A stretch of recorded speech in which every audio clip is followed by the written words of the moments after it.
Salut la communauté, c'est Wakiu pour des Waki News. Alors aujourd'hui on se retrouve, on va parler un petit peu des familiers et de leurs rôles vraiment principaux, qui sont un petit peu sous-estimés et pas forcément très bien appréhendés, j'ai l'impression.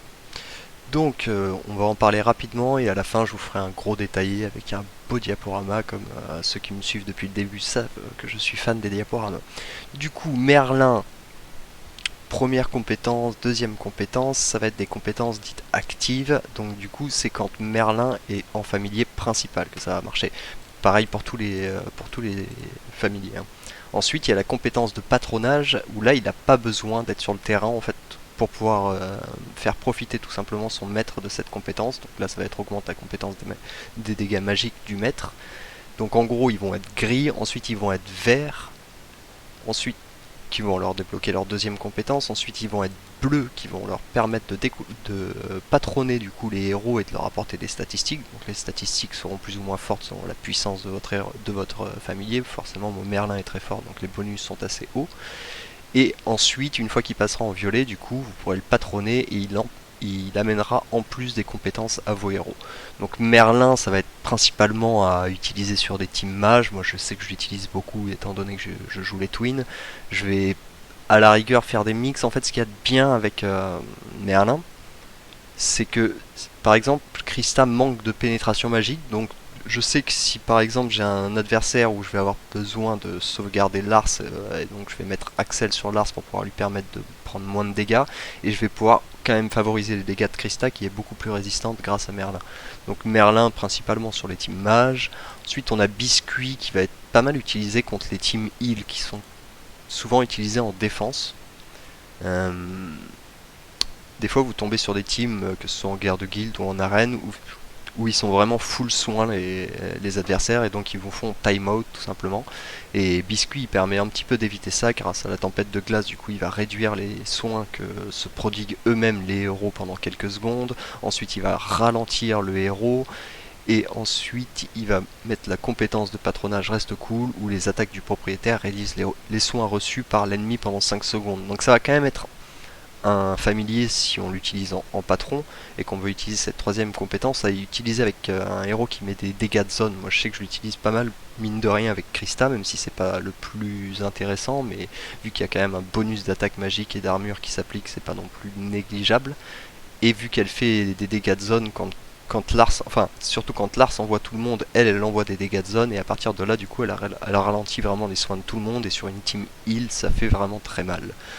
Ensuite, on a Axel. Axel est super fort. Je pense vraiment si vous savez pas encore quelle famille est montée, que vous êtes en début de partie, c'est Axel sans aucune hésitation. Il s'adapte à toutes les teams, que vous jouiez physique, que vous jouiez heal, que vous jouiez mage. Vraiment, c'est un super familier. Moi, je sais que pendant longtemps, j'ai favorisé Merlin. Là, je suis repassé clairement dessus. Alors, il y a certaines teams, par exemple, ceux qui craignent notamment vraiment les dégâts magiques. Effectivement, je vais faire plus de dégâts avec Merlin en familier.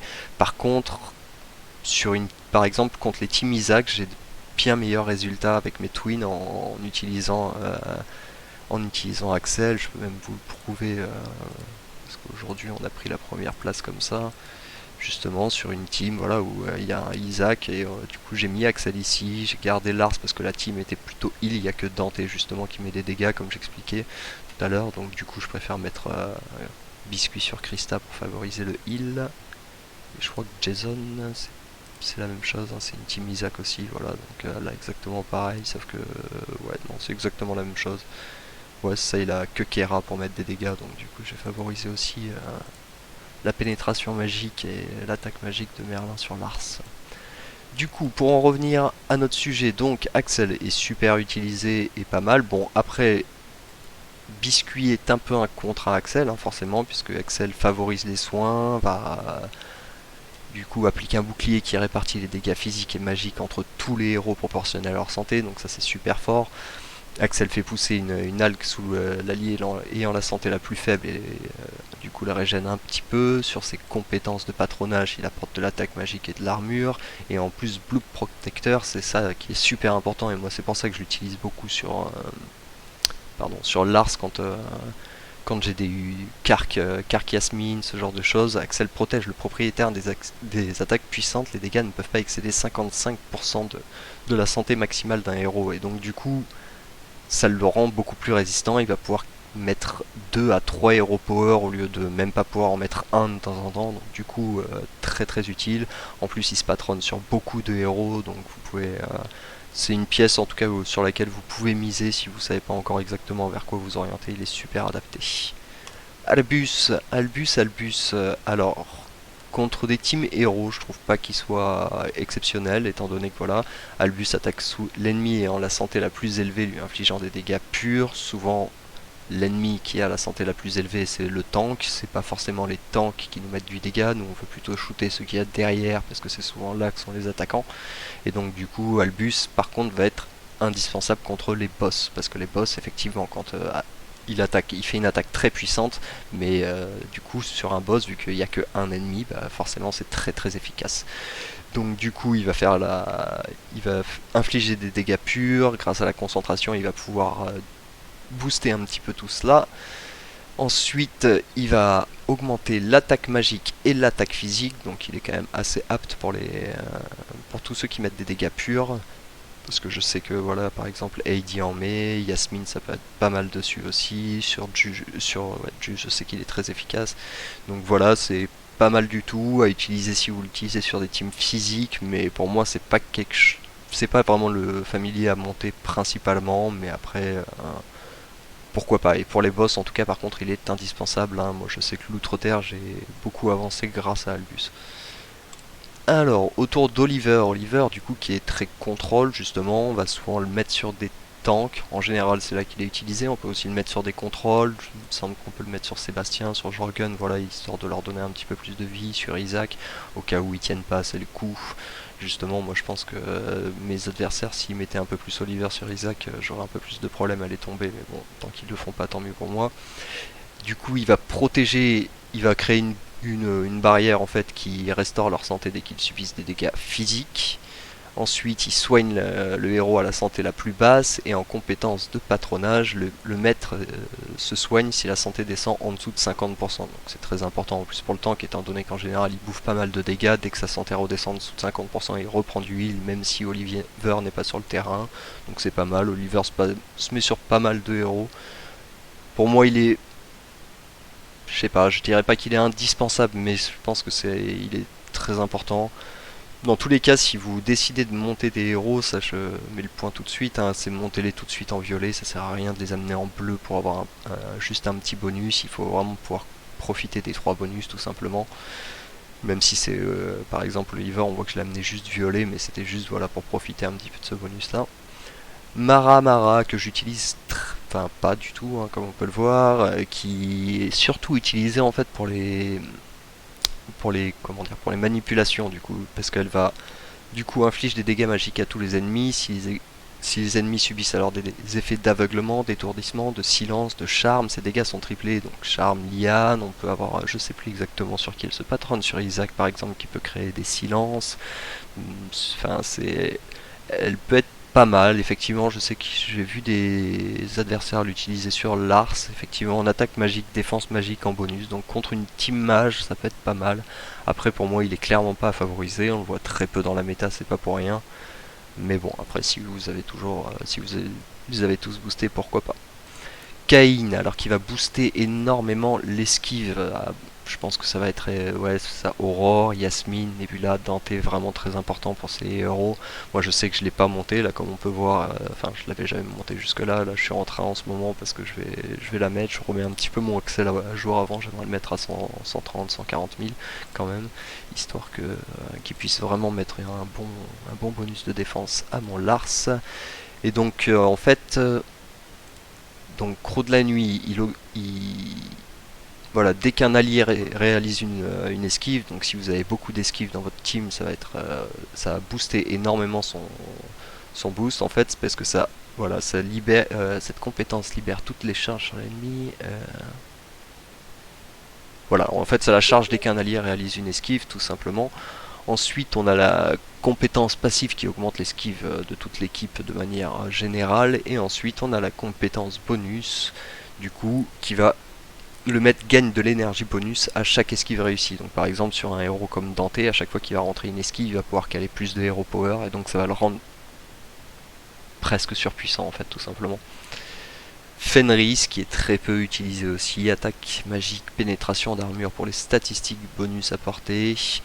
Là je vous avoue que celui-ci je ne le connais quasiment pas, enfin bien sûr j'ai regardé avant, je sais qu'il aveugle les ennemis, qu'il a une compétence passive qui les ennemis aveugles subissent des dégâts supplémentaires lors d'attaques physiques, donc il va falloir que quand il aveugle vous puissiez faire des attaques physiques, donc ça va être vraiment 100% physique, pas un seul mage dans cette team si vous voulez un petit peu profiter dans tous les cas, mais après ça peut casser du mage de manière très efficace, ou même de la team Isaac pardon. Sur Ju, je sais qu'il est très efficace. Par exemple, je vais en placer une petite pour Asgard au passage. Alors, si vous avez Fenris qui est monté et Albus, alors dans ce cas, il faudra mettre Albus sur Sébastien et Fenris sur Ju. Moi, par exemple, je sais que mon Fenris, du coup, comme vous pouvez le voir, n'est pas du tout monté. Si je mets Albus sur Sébastien, je vais faire des dégâts moyens. Si je mets Albus sur Ju, je vais faire bien plus de dégâts. Donc du coup, ça va dépendre. Si vous avez les deux montées, effectivement, vous pouvez intervertir. Si vous en avez que un des deux montés, il va falloir favoriser Ju pour Asgard. Et donc la compétence bonus, le maître peut aveugler ses ennemis en exécutant ses attaques de base pendant 2 secondes. Après, je pense que vraiment c'est pas un familier à favoriser. Merlin non plus, moi je l'ai beaucoup monté mais au final il n'est pas assez efficace. Je pense que Axel est très méta comme j'ai expliqué, du coup Albus est vraiment très puissant si vous voulez faire des boss et compagnie. Biscuit va être pas mal pour pouvoir contrer les Axel et les team heal. Olivier est pas mal pour pouvoir renforcer ses tanks ou ses manipulations qui ont un peu de mal à durer. Par exemple je sais que Sébastien, moi par exemple a peu de vie donc des fois je le mets sur Sébastien. Et puis voilà, pour après Mara, Cain. Cain très très important aussi si vous utilisez une team qui comporte au moins deux de ces héros en tout cas. Je pense que dans tous les cas, Elmir, King Mao, c'est pas des héros, même Sombre Étoile que je vous conseille de monter, ils sont pas suffisamment intéressants. Personne le joue. Jet, je veux dire, pardon, personne le joue parce que trop long à débloquer en fait, tout simplement, et puis pas assez non plus puissant en fait. Hein. On prend 2 ans à débloquer un héros qui n'est pas spécialement plus puissant que les autres, donc puis en plus il faut le monter pour qu'il devienne intéressant. Donc voilà, donc les familiers vraiment principaux, Biscuit, Axel, Albus et Caïn. Allez, et c'est parti pour le diaporama.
Et voilà pour ce qui est des familiers, je pense qu'on a un peu démystifié le sujet.